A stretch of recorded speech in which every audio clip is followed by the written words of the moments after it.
Mais uma conversa sobre aves e desta vez temos um passeriforme, um pequeno passeriforme para discutir, que é o pisco-peito ruivo, que neste caso representa a 26ª espécie observada pelo Gonçalo Elias e desta vez com um salto até Guimarães. É isso, Gonçalo? Olá, Zé, sim, é verdade. Agora deixamos a Rábida, que foi o palco da observação das espécies anteriores, e agora damos um salto até ao Minho. Isto porque em julho, estamos agora em julho de 1988, eu fui passar uns dias ao Minho, onde reside um outro tio, não é o tio da Rábida, nem é o tio que me suscitou o interesse, fez suscitar o interesse pelas aves, mas é um outro tio que mora lá em cima e ele também na altura até se começou a interessar por este assunto, e então eu estive lá uns dias no Minho, perto de Guimarães, mas aquilo era numa zona rural, portanto, uma zona também propícia à observação de aves, e eu aproveitei de dar lá umas voltas com esse meu tio, que está lá em Guimarães, e então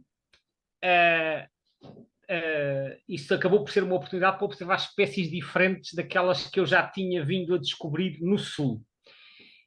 E então a primeira dessas espécies foi precisamente o pisco de peito ruivo, porque o pisco é escasso no Sul, pelo menos na primavera e no verão, que foi quando eu comecei enfim, a fazer observações regulares, escasso no Sul, mas no Norte é extremamente abundante, e portanto a gente chega ao Norte mesmo em julho e tem piscos de peito ruivo por todo lado, portanto não surpreende que tenha sido uma das primeiras espécies que eu tenha encontrado nessa deslocação ao Minho, então em julho de 88.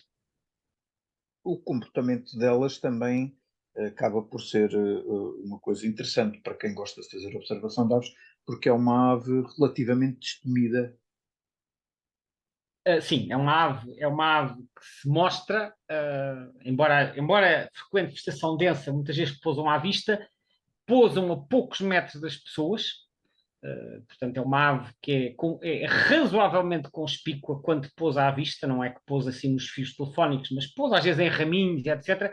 Pousa a poucos metros, e mesmo assim, em Portugal nem sequer é o sítio onde são mais confiantes, porque quando nós vamos a países como Inglaterra, eles são super confiantes e podem estar a 2 metros ou 3. De qualquer forma, é uma ave que é razoavelmente confiante, deixa-se ver bem porque aquele peito cor de laranja também salta à vista, e depois por cima disto, como eu referi, no noroeste do país é uma ave bastante abundante e portanto, a relativa conspicuidade e a abundância fazem com que seja quase impossível não ver um pisco quando se vai ao Minho. No sul, como eu disse, é diferente, porque no sul eles são escassos na primavera, depois no inverno aparecem mais.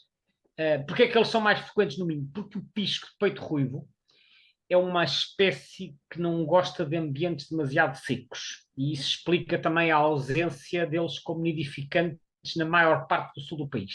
É uma espécie que gosta de alguma umidade, e umidade é no noroeste, que é a zona que tem o clima mais atlântico. No noroeste eles estão praticamente por todo lado, em qualquer moita, em qualquer jardim, em qualquer sede. No sul do país, em certas zonas não há, e quando há, é ou em vales ensombrados, ou em galerias ripícolas, que é nas margens de ribeiras, portanto, onde o gradiente de umidade seja um bocadinho mais elevado. Ou então em pequenas serras.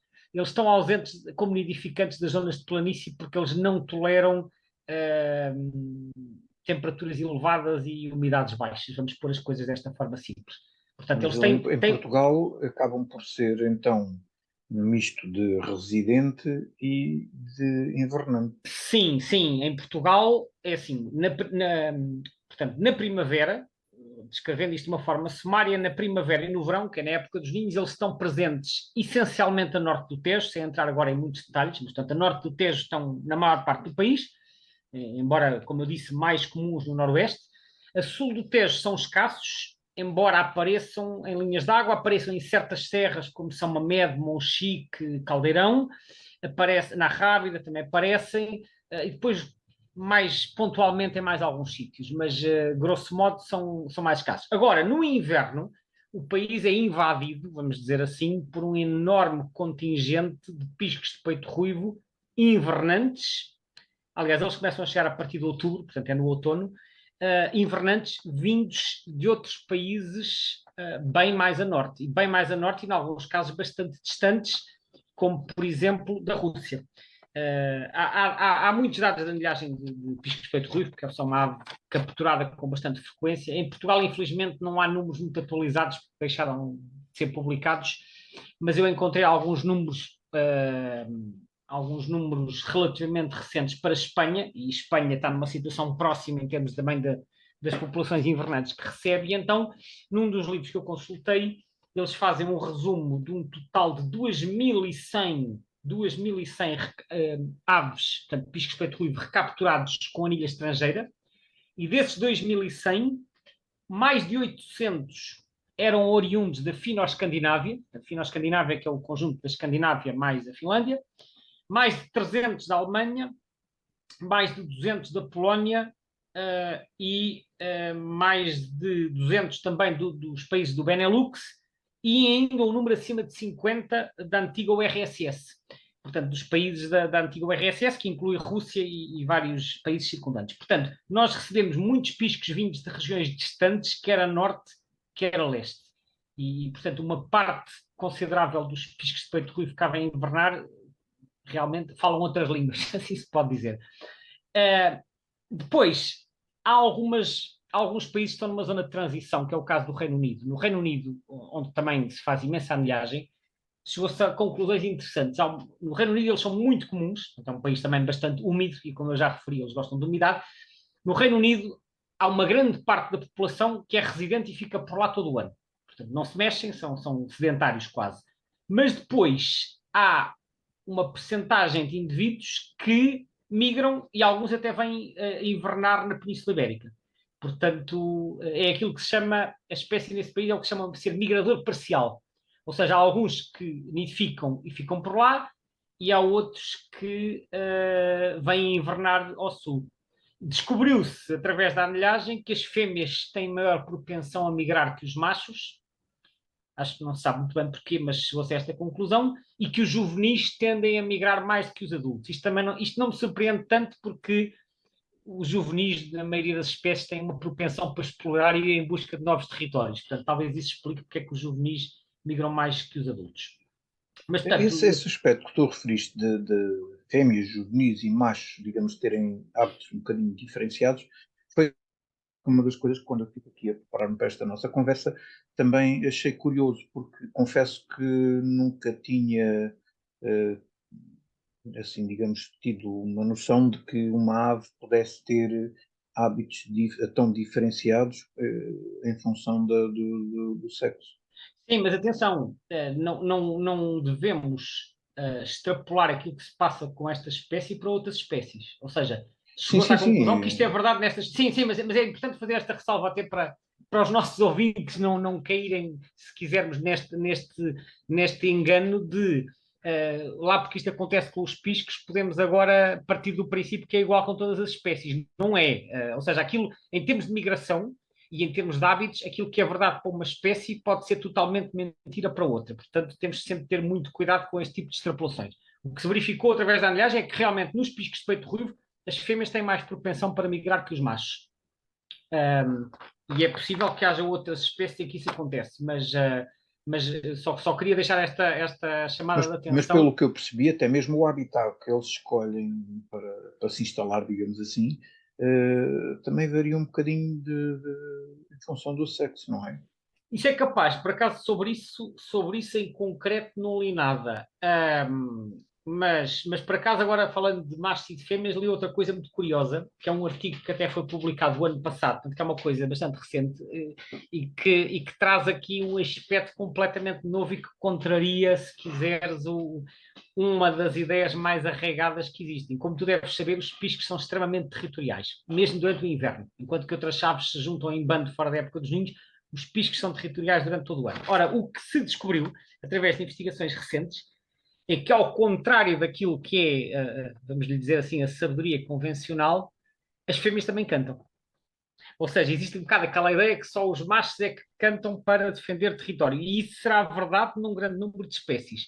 Mas nos piscos de peito ruivo, que são territoriais durante todo o ano, chegou-se à conclusão que as fêmeas também são vocalmente muito ativas no outono e no inverno, ou seja, elas estão ali a cantar e a defender um território tal como fazem os machos. Porquê? Porque o canto durante a época dos ninhos tem uma função diferente. É o macho que canta para atrair a fêmea, mas no inverno, em que não há acasalamento, o canto tem se calhar ali uma função apenas de dizer este território é meu. E então as fêmeas também cantam, e isto, como disse, contraria aquela ideia generalizada e que será verdade para muitas espécies, de que só os machos é que cantam. Portanto, estamos sempre a descobrir coisas novas, estamos sempre a aprender aspectos que nos ajudam a entender de forma diferente a maneira como estas coisas todas funcionam.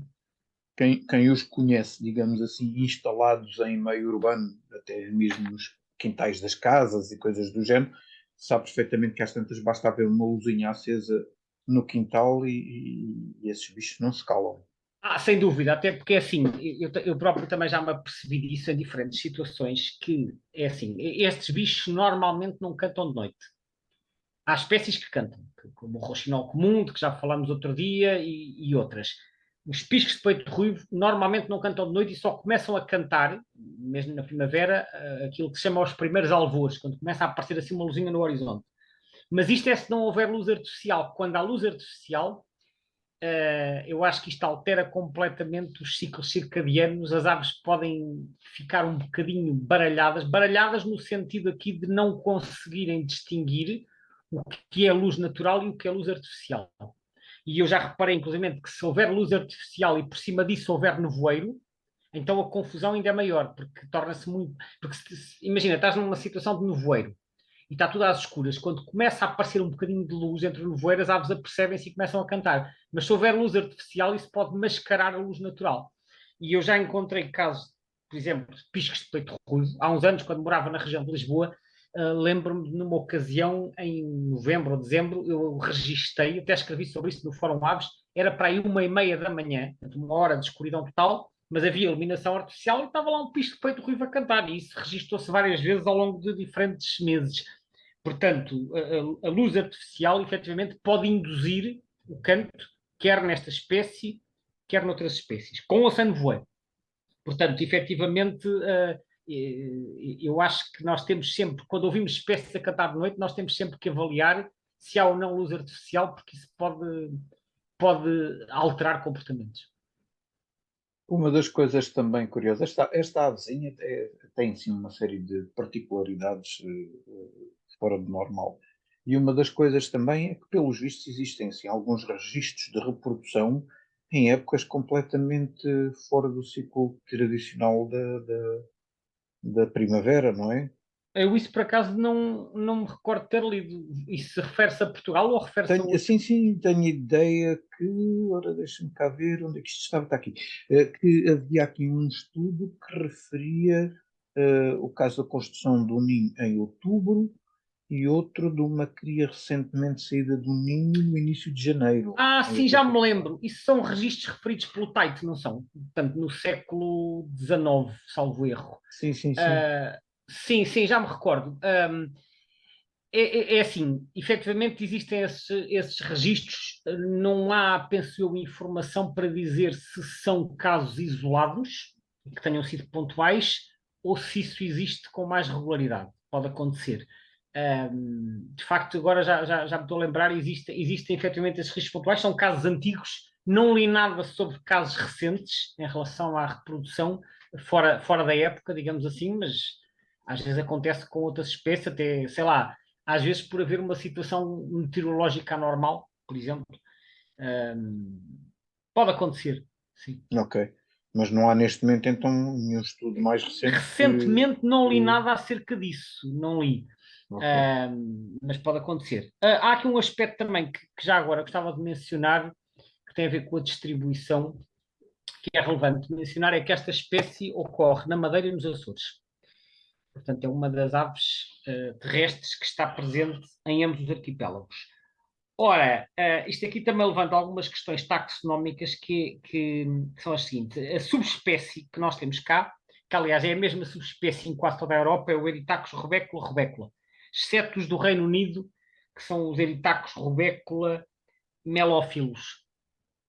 De resto, em toda a Europa é Eritacus rubecula rubecula. Atualmente, as aves, quer dos Açores, quer da Madeira, também estão classificadas nesta subespécie. No entanto, no passado, penso que há uns 50 anos, que isto era referido no livro sobre as aves da madeira de Bannerman. De Bannerman, as populações da madeira eram classificadas na subespécie Eritacus rubecula microrhynchus. E essa subespécie estaria presente na Madeira e em algumas ilhas das Canárias, não em todas, em algumas. E, inclusivamente, eu não sei exatamente, andei à procura, mas não consegui encontrar esta informação, quando é que esta subespécie deixou de ser considerada. Atualmente, o IOC e o Clements, que é o que serve de base ao eBird, não consideram esta subespécie. Mas eu penso que ainda há 20 ou há 25 anos seria considerada, porque eu encontrei uma imagem de um selo dos CTT, que fazia parte, penso eu, de uma série sobre as aves da Madeira, e que tem representado um pisco de peito ruivo, que já agora na Madeira é conhecido pelo nome local de papinho, e então esse selo tinha lá na legenda Eritacus rubecula microrhynchus. Portanto, agora, é claro que eu não sei que taxonomia é que eles estavam a seguir nesse selo, mas aquilo tem lá mesmo, papinho e depois Eritacus rubecula microrhynchus. Atualmente não é reconhecido, talvez por as diferenças serem muito ténues. Em relação aos Açores, nos Açores, a subespécie, o Bannerman, que também escreveu um volume sobre os Açores, refere que não sabe bem qual é a subespécie, portanto, tem lá uma subespécie indefinida. Ele diz que acha que aquelas aves têm cores mais vivas que as do continente. A verdade é que atualmente as aves dos Açores também estão na mesma subespécie, que é na subespécie nominal. Portanto, o tal microrhynchus supostamente seria só para a Madeira e para as Canárias. Nos Açores a espécie também tem uns nomes vernáculos engraçados, nomeadamente Paipolo, San António ou Vinagreira.